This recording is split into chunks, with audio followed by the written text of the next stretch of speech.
দর্শক, নিত্যপণ্যের আরো খবর জানতে আমাদের সাথে সরাসরি যুক্ত হবেন সহকর্মী জিন্না ফারুক। তিনি এই মুহূর্তে অবস্থান করছেন সিরাজগঞ্জে। জিন্না, সিরাজগঞ্জের নিত্যপণ্যের দাম আজকে কেমন দেখছেন আমাদের দর্শকদের জানাবেন।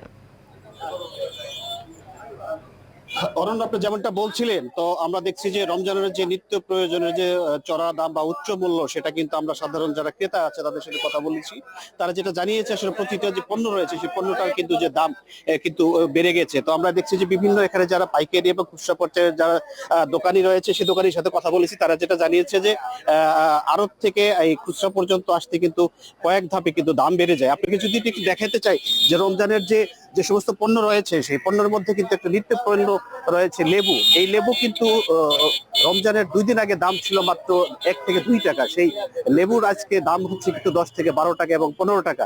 তো আমরা দেখছি যে বাজার মনিটরিং শুরু হয়েছে এবং বিভিন্ন দোকানে কিন্তু আমরা দেখছি যে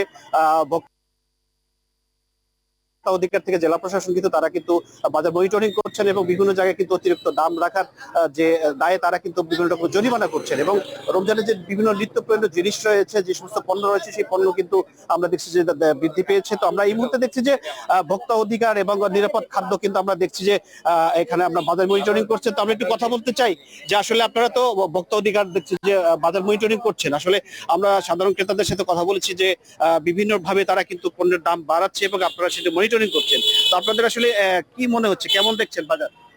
ধন্যবাদ আপনাকে। আমরা জাতীয় ভোক্তা অধিকার সংরক্ষণ অধিদপ্তর জেলা প্রশাসনের সহযোগিতায় আমরা রমজানের পূর্ব থেকেই আমরা মনিটরিংটা জোরদার করেছি। আমরা সপ্তাহে ছুটির দিনেও তদারকি করছি।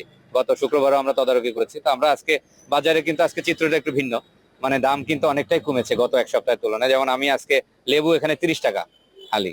এটা আপনি একটু, আপনারা অনেক জায়গায় দেখা যায় লেবু অনেক দামে বিক্রি হচ্ছে, কিন্তু আমার সিরাজগঞ্জে কিন্তু দামটা অনেকটাই কম ছিল। 40-45 ছিল, আজকে আবার সেটা 30। আর এখানে শশা আমি কিন্তু 60 টাকায় পাচ্ছি, গতদিন যেটা আমি 80 টাকায় পেয়েছিলাম। তো সব মিলে আমরা এখানে কিছু কিছু দোকান মূল্য তালিকা আপডেট করে নাই, কিছুটা দাম নেওয়ার বৃদ্ধি আমি তাদের বিরুদ্ধে আইনগত ব্যবস্থা নিচ্ছি। আপনার একটা যে অভিযোগ রয়েছে যে স্বাভাবিক সময়ের চেয়ে আপনারা যখন বাজার মনিটরিং করেন তখন দাম বেড়ে যায়, আবার আপনারা চলে যাওয়ার পরে দাম বেড়ে যায়, এটা আসলে কি হবে? আমরা আমরা যদি ভোক্তাদেরকে বলবো, যদি এরকম হয় যে আপনাদের কাছে বেশি দাম নিচ্ছে, আপনারা করাই রসিদ সহ উপযুক্ত প্রমাণক সহ আমরা ভোক্তা অধিকারে আপনার কিন্তু লিখিত অভিযোগ দায়ের করতে পারবেন। 30 দিন সময় পাবেন আপনি। তো আমরা আপনাদেরকে বলবো আপনারা সকলে এগিয়ে আসবেন এবং অভিযোগ দায়ের করবেন। আর আমরা আমাদের যে অভিযানগুলো আছে আমরা এটা কন্টিনিউ অভিযানটা কথা বলতে চাই। এখানে আমরা দেখছি যে নিরাপদ খাদ্য অধিদপ্তরের যিনি আছে, নিরাপদ খাদ্য আপনারা কিভাবে দেখছেন রমজানে যে সহনীয় পর্যায়ে রাখতে, বা কেমন নিরাপদ খাদ্য রমজানে যারা আছে ভোক্তা যারা, কেমন আপনারা বাজার মনিটরিং? ধন্যবাদ আপনাকে। আমরা রমজানের একদিন পূর্বে জেলাস্থ সকল ইফতার প্রস্তুতকারকদের আমরা প্রশিক্ষণ দিয়েছি। জেলা প্রশাসনের সার্বিক সহযোগিতায় আমরা সমন্বিতভাবে মনিটরিং করছি।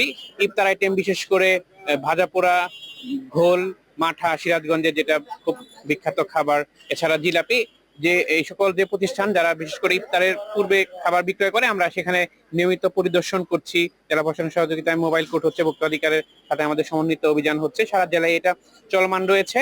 এটা নিরাপদ খাদ্য কর্তৃপক্ষ আসলে দ্রব্যমূল্য নিয়ে কাজ করে না, এখানে খাবারের যে নিরাপত্তা বা সেফটি এটা নিয়ে কাজ করে। আমরা হাইজিন, স্যানিটেশন এই বিষয়টা বৃদ্ধি করার চেষ্টা করছি। এটা আমাদের কার্যক্রম চলমান রয়েছে, এটা পুরো রমজান ব্যাপী চলবে, প্রতিদিনই চলবে। আমরা শুনছিলাম যে ভোক্তা অধিকার এবং নিরাপদ খাদ্য যৌথভাবে আমরা দেখছি যে বাজার মনিটরিং করছে।